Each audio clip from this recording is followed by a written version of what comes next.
नमस्कार प्यारे विद्यार्थियों। आज हम अध्ययन करने जा रहे हैं राजस्थान अध्ययन कक्षा 8 भाग 3 वन लाइनर प्रश्नोत्तरों का, जिसमें अध्याय रहेगा 18वीं सदी का राजस्थान। 18वीं सदी राजस्थान के अध्याय से हम अति महत्वपूर्ण प्रश्नों का अवलोकन करने जा रहे हैं, जिसमें पहला क्वेश्चन है, मराठा शक्ति को सर्वप्रथम संगठित किसने किया था? तो मराठा शक्ति को सर्वप्रथम छत्रपति शिवाजी महाराज ने संगठित किया था। छत्रपति शिवाजी महाराज का लक्ष्य था कि वह मुगलों को भारत से बाहर निकाले और मराठा शक्ति का विस्तार पूरे भारत पर करें। क्वेश्चन नंबर 2, औरंगजेब की मृत्यु के बाद में मराठों ने किस दिशा की ओर विस्तार की नीति अपनाई? तो औरंगजेब की मृत्यु के बाद में मराठों ने उत्तर भारत की ओर विस्तार की नीति अपनाई थी। वे चाहते थे कि पूरे भारत पर हम अपना आधिपत्य स्थापित कर सके। क्वेश्चन नंबर 3, राजस्थान में सर्वप्रथम मराठों का प्रवेश किस रियासत में हुआ? तो राजस्थान में सर्वप्रथम मराठों का प्रवेश मेवाड़ रियासत में हुआ था। क्वेश्चन नंबर 4, राजस्थान में मराठों का सर्वप्रथम प्रवेश कब हुआ था? तो राजस्थान में मराठों का सर्वप्रथम प्रवेश 1711 ईस्वी में हुआ था। क्वेश्चन नंबर 5, 1720 ईस्वी में किस मराठा पेशवा ने मराठों का ध्वज अटक से कटक तक फहराने का लक्ष्य निर्धारित किया था? तो 1720 ईस्वी में मराठा के पेशवा बाजीराव ने अटक से कटक तक ध्वज फहराने का मराठों के ध्वज फहराने का लक्ष्य निर्धारित किया था। अटक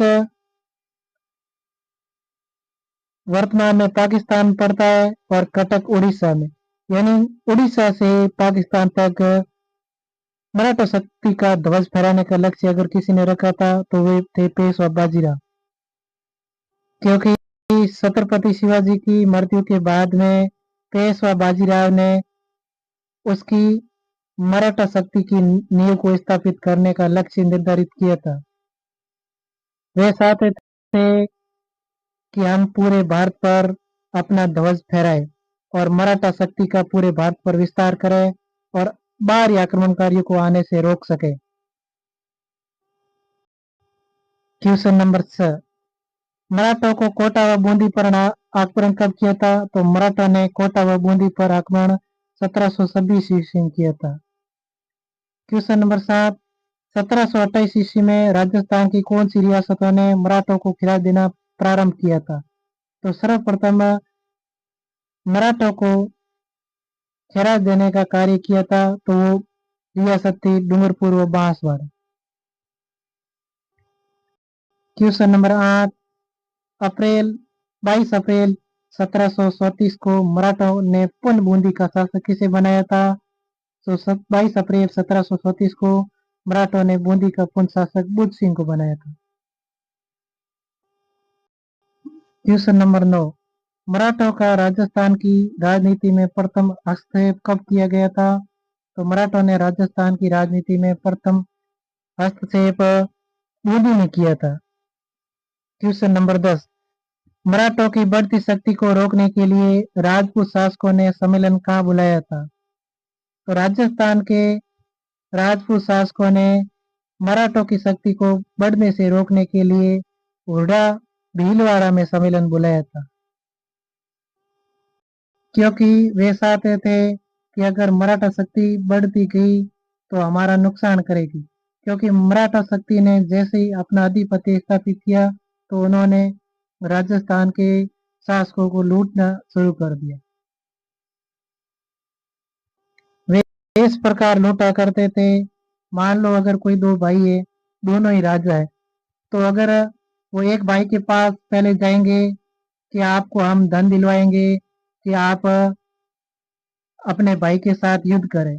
जैसे वो भाई उस युद्ध के लिए तैयार होता था और युद्ध जीत जाता था, युद्ध जीतने के बाद में फिर वह दूसरे भाई के साथ युद्ध करते थे और उसी के पास जो धन व संपत्ति थी उसको भी लूट दिया करते थे। तो इस प्रकार से वे लोग एक दूसरे भाइयों के साथ से संपत्ति लूट करके अपने जो अधिपत्य था मराठों का वो बढ़ाने का कार्य करते थे। क्वेश्चन नंबर 11, हुडा सम्मेलन कब हुआ था? तो हुडा सम्मेलन 17 जुलाई 1734 को हुआ था। क्वेश्चन नंबर 12, हुडा सम्मेलन की अध्यक्षता किसने की थी? तो हुडा सम्मेलन की अध्यक्षता मेवाड़ के महाराणा जगत सिंह द्वितीय ने की थी। क्वेश्चन नंबर 13, हुडा सम्मेलन में आमेर के किस राजा ने भाग लिया था? तो हुडा सम्मेलन में आमेर के सवाई जय सिंह ने भाग लिया था।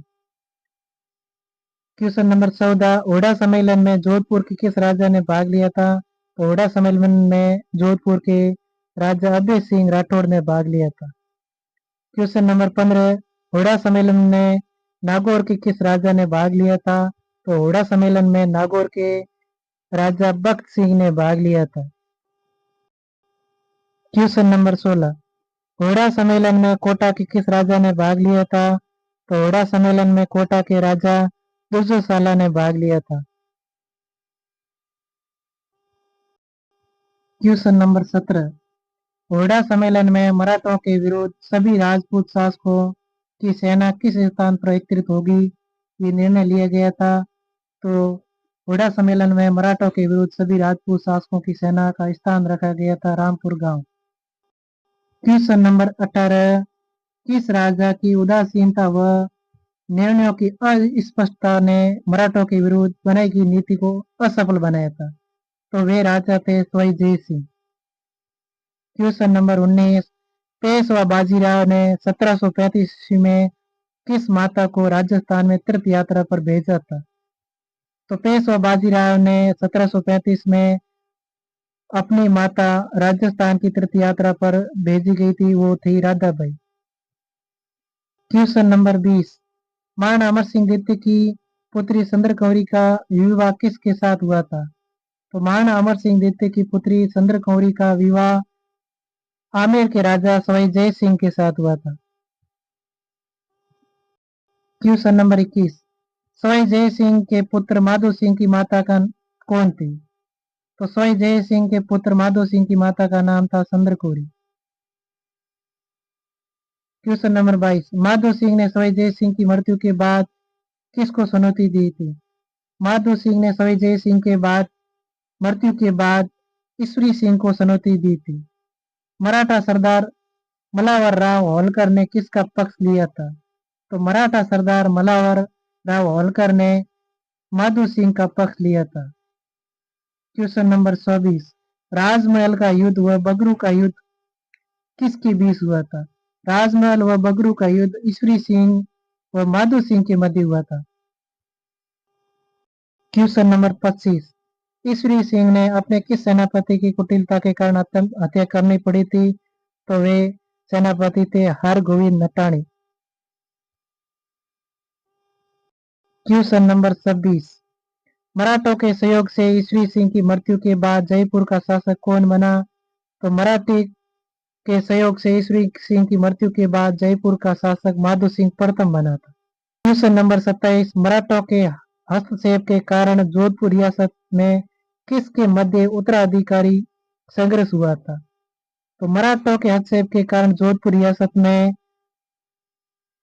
राम सिंह व भगत सिंह के मध्य उत्तराधिकारी के लिए संघर्ष हुआ था। क्वेश्चन नंबर 28, मराठों के हस्तक्षेप के कारण जोधपुर का आधा राज्य किसको प्राप्त हुआ? तो मराठों के हस्तक्षेप के कारण जोधपुर का आधा राज्य राम सिंह को प्राप्त हुआ था। क्वेश्चन नंबर 29, महाराणा राज सिंह द्वितीय की मृत्यु के बाद मेवाड़ की गद्दी पर कौन बैठा था? महाराणा राज सिंह द्वितीय की मृत्यु के बाद मेवाड़ की गद्दी पर हरि सिंह बैठे थे। क्वेश्चन नंबर 30, राज सिंह द्वितीय की मृत्यु के बाद मेवाड़ रियासत में गद्दी के दो दावेदार कौन हुए? तो राज सिंह द्वितीय की मृत्यु के बाद में मेवाड़ रियासत में गद्दी के लिए दो दावेदार हुए थे, वो हरि सिंह व रतन सिंह। क्वेश्चन नंबर 31, राजपूत शासकों से अंग्रेजों ने कब संधि करनी शुरू की? तो राजपूत शासकों से अंग्रेजों ने 1817 व 1818 में संधियां प्रारंभ की थी। क्योंकि अंग्रेज चाहते थे अगर राजस्थान को अपनी ओर लिया जाए और दाल बना दिया जाए तो भारत के अंदर ऐसी कोई रियासत नहीं होगी जिस पर हम कब्जा न कर पाए। उन्होंने राजस्थान के राजाओं के साथ संधियां प्रारंभ करनी शुरू की और मराठा शक्ति को धीरे धीरे कम करना शुरू किया और धीरे धीरे अंग्रेजों ने पूरे भारत पर आधिपत्य स्थापित कर दिया था। इसी दौरान राजस्थान की किस रियासत ने सर्वप्रथम अंग्रेजों से संधि की थी? तो राजस्थान की वो रियासत जिन्होंने सर्वप्रथम अंग्रेजों के साथ संधि की थी वो थी भरतपुर, जिन्होंने 1803 ईस्वी में की थी। क्वेश्चन नंबर 33, किस रियासत को छोड़कर राजस्थान की रियासतों ने 1818 ईस्वी तक अंग्रेजों से संधि कर ली थी? तो वह रियासत थी सिरोही। सिरोही को छोड़कर बाकी सब रियासतों ने अंग्रेजों के साथ संधियां कर ली थी। क्वेश्चन नंबर 34, किस रियासत के विरोध के कारण 1818 ईस्वी में सिरोही से अंग्रेजों की संधि नहीं हो सकी थी? तो वो रियासत थी जोधपुर। जोधपुर रियासत के कारण अंग्रेजों के साथ सिरोही की संधि नहीं हुई थी। क्वेश्चन नंबर 37, सिरोही रियासत ने अंग्रेजों से संधि कब की थी? तो सिरोही रियासत ने अंग्रेजों के साथ 1823 ईस्वी में शिव सिंह के साथ संधि की थी। क्वेश्चन नंबर 37, इस सेशन का अंतिम क्वेश्चन रहेगा, मराठों द्वारा अन्य शासकों से लिया जाने वाला सुरक्षा का कर कौन सा था? तो वह कर था सौत। इसी तरह एक और कर लिया जाता था, वो कृषि और भूमि पर लगने वाला कर था, उसे खिराज या खराज के नाम से जाना जाता था। इसी के साथ आज का सेशन खत्म। बने रहिएगा YouTube channel teacher Poonam Chaudhary C B के साथ। धन्यवाद। जय हिंद, जय भारत। इस सेशन को ज्यादा से ज्यादा शेयर करें और सब्सक्राइब करना न भूलें।